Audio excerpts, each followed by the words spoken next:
Hi everyone, I'm Lily with West Coast Sweat, and we're going to talk about wind removing pose today. With wind removing pose, you'll start from Savasana, so you'll be on your back already.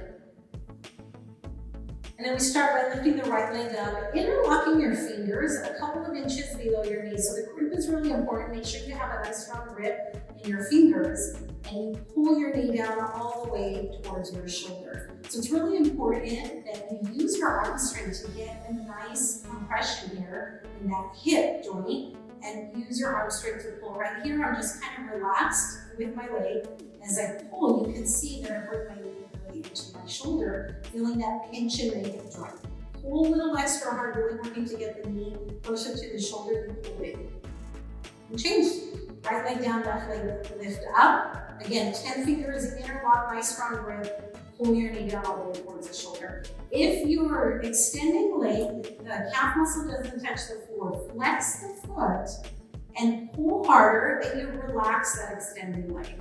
Pull a little extra hard, again, feeling that pinch in your hip joint, really using that arm strength, and hold it.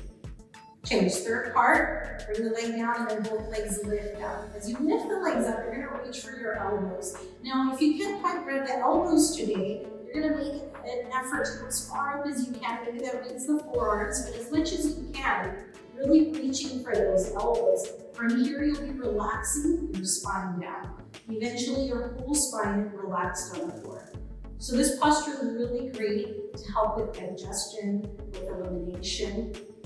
Pull a little extra hard, shoulders down, and change. And you relax into Savasana. As I mentioned, great posture to help with digestion. I used this posture with my daughter, which was an infant and was having some issues with bowel movement. So we did a little wind removing pose on her, and it definitely helped her out. So not just for kids, for all of us. What questions do you have about wind removing pose? Post them in the comments. My name is Lily. I will see you soon in class.